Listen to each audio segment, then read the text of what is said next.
wabarakatuh. Halo teman-teman semua.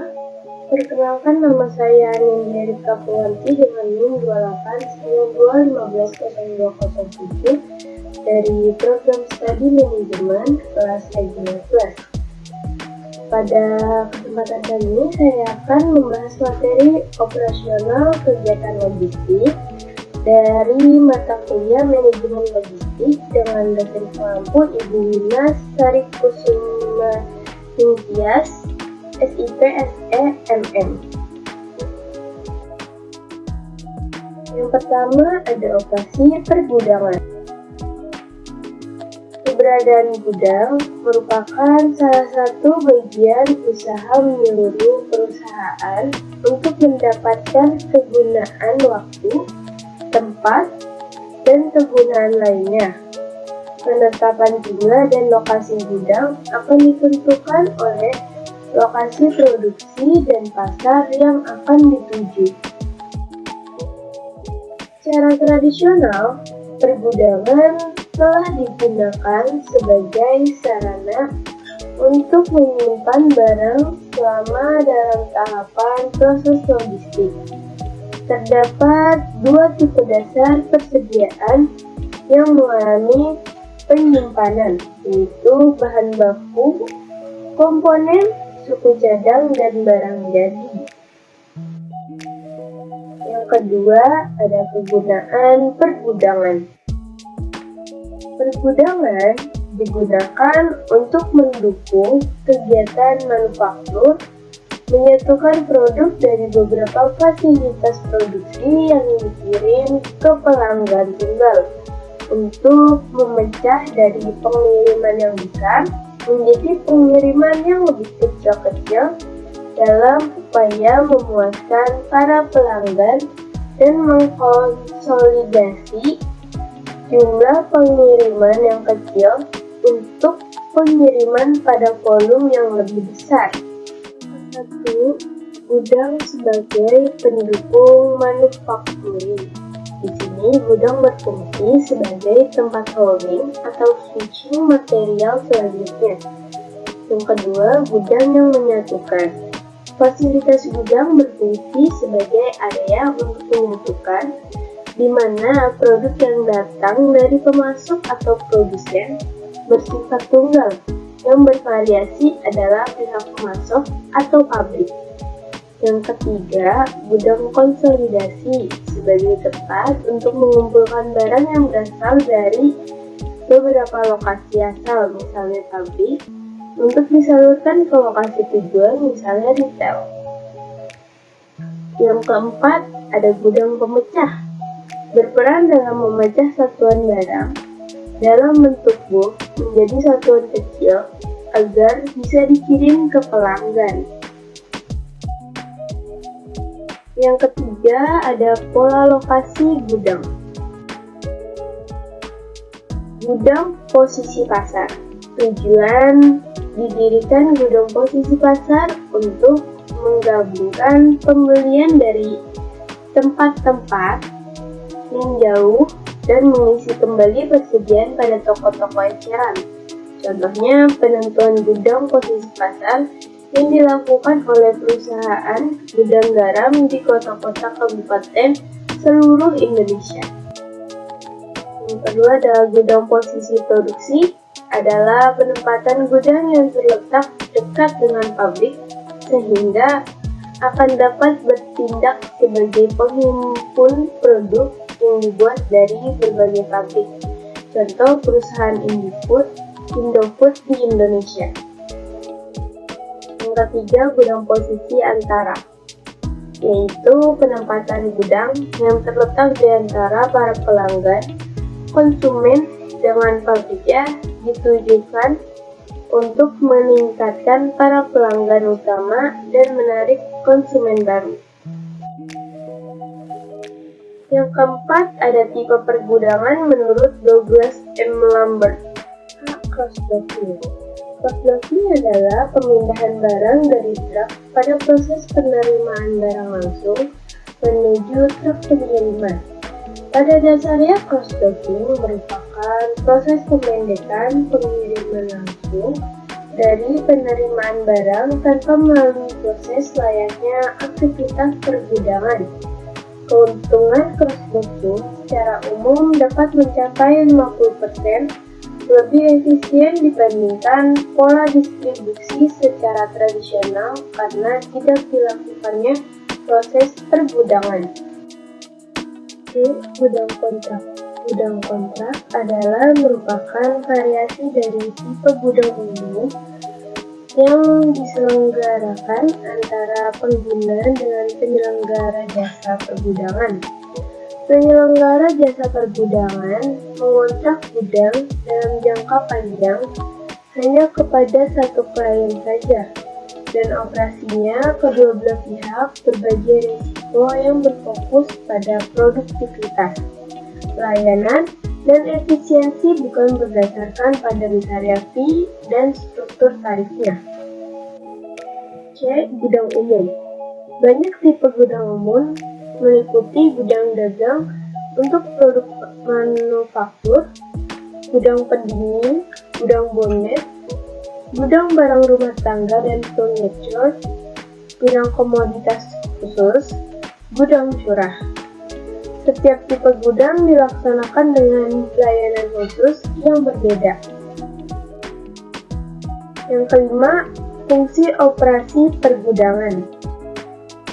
Yang pertama ada fungsi pergerakan. Fungsi gudang yang pertama adalah gudang sebagai wahana untuk menggerakkan aliran barang dari mulai penerimaan, transfer, penyiapan pesanan atau seleksi, cross-docking, dan pengiriman.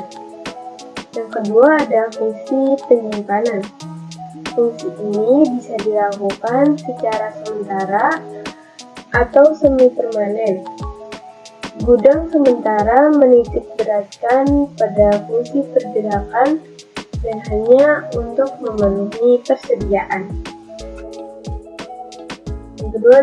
Yang ketiga ada fungsi transfer informasi, adalah menyelenggarakan fungsi pergerakan dan penyimpanan secara simultan, dan bisa melaksanakan kedua fungsi tersebut memerlukan informasi yang handal. Manajemen memerlukan informasi yang rutin dan akurat untuk mengelola semua kegiatan pergudangan, meliputi informasi tentang tingkat persediaan, tingkat keluaran, lokasi stok, pengiriman inbound atau outbound, data pelanggan, utilisasi fasilitas ruangan, dan kepegawaian. Semua itu merupakan informasi vital dalam menentukan keberhasilan operasi pergudangan. Yang keenam ada gudang umum versus gudang privat. Gudang umum. Keunggulan dari gudang umum, yang pertama ada perlindungan modal, mampu meningkatkan ruang kondisi puncak, mengurangi risiko, skala ekonomis, fleksibilitas, keunggulan pajak, pengetahuan khusus untuk ongkos dan handling, meminimumkan potensi perselisihan buruh, dan kelemahannya ada 3, yaitu masalah komunikasi, kurang pelayanan khusus, dan kekurangan ruang simpan. Nah, selanjutnya ada gudang privat. Keunggulan dari gudang privat diantaranya ada pemilik barang punya pengendalian tinggi, memiliki fleksibilitas tinggi, kecilnya ongkos, menggunakan sumber daya manusia yang lebih baik, manfaat pajak, dan manfaat penwujud. Sementara kelemahan dari gudang privat ada 3, yaitu kurang fleksibilitas, kendala finansial, dan tingkat pengembalian. Yang ketujuh ada dampak operasional dari kebijakan pergudangan. Pengiriman sering dan jumlah kecil. Dampak operasionalnya, aktivitas terima dan kirim meningkat, tugas pegawai picking meningkat, kebutuhan perlengkapan meningkat, beban tracking meningkat, perencanaan transportasi meningkat. Tingkatkan produk yang disimpan. Dampak operasionalnya, ongkos simpan meningkat, kebutuhan ruang stok meningkat, kebutuhan rak meningkat, produktivitas per pegawai menurun, admin tangani kertas kerja meningkat. Kurangi waktu siklus. Dampak operasionalnya, kebutuhan pegawai meningkat, kebutuhan mekanisasi meningkat, admin untuk tracking meningkat, kerjasama antara pengendalian, persediaan, purchasing, dan distribusi meningkat, tidak ada toleransi untuk kesalahan.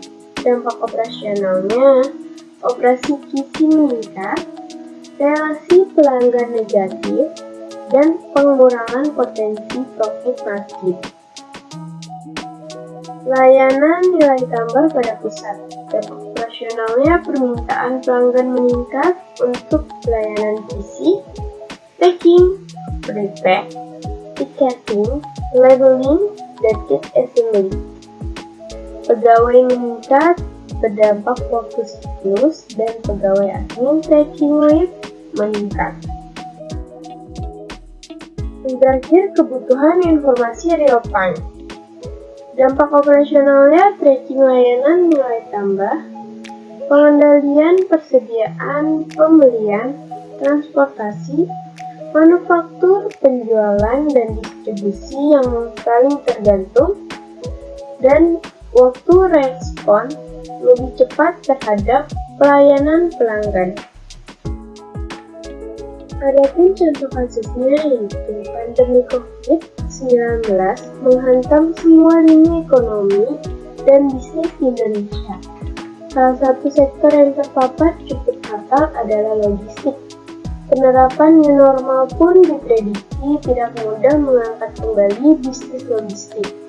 Penurunan daya beli masyarakat yang sangat tajam, sehingga barang-barang yang ada di dalam gudang menjadi tidak banyak bergerak. Oleh karena itu, di masa pandemi ini, masalah pengelolaan gudang dapat menjadi permasalahan serius bagi pelaku usaha. Ada 5 permasalahan yang sering terjadi pada operasional gudang pada umumnya, yaitu yang pertama, selisih stok barang, yang kedua, pengelolaan barang yang masih bersifat manual, yang ketiga, kurang teliti saat proses penerimaan dan pengiriman barang, yang keempat, pengelolaan lokasi persediaan yang buruk, yang kelima, produk kadaluarsa tercampur dengan produk lainnya. Jelaskan pendapat saudara bagaimana mengatasi permasalahan di atas. Solusinya, jika sistem kerja tradisional masih diperlakukan dalam operasi pergudangan seperti kegiatan receiving, storage, tracking, packing, picking, dan shipping, maka potensi human error dan ketidakakuratan akan tinggi. Upaya yang dilakukan antara lain, banyak perusahaan yang telah menginvestasikan dananya untuk pengadaan teknologi maju untuk membantu operasi saluran distribusi, mendukung kecenderungan penggunaan teknologi melalui sistem otomasi dalam upaya memenuhi kebutuhan pelanggan yang disertai peningkatan pegawai, perlengkapan, dan ongkos fasilitas. Makin tingginya tingkat kecenderungan para pengusaha untuk memenuhi kebutuhan pelanggannya, salah satu cara dengan menggunakan Electronic Data Interchange atau EDI bercoding untuk memenuhi persyaratan pelanggan, otomasi pergudangan dan meningkatkan persentase barang terkirim dengan menggunakan metode Quick Response dan Just in Time. Sebagian lainnya, mereka meningkatkan fokus kepada manajemen logistik dengan sebuah cara untuk mereduksi semua ongkos dan memperbaiki customer service.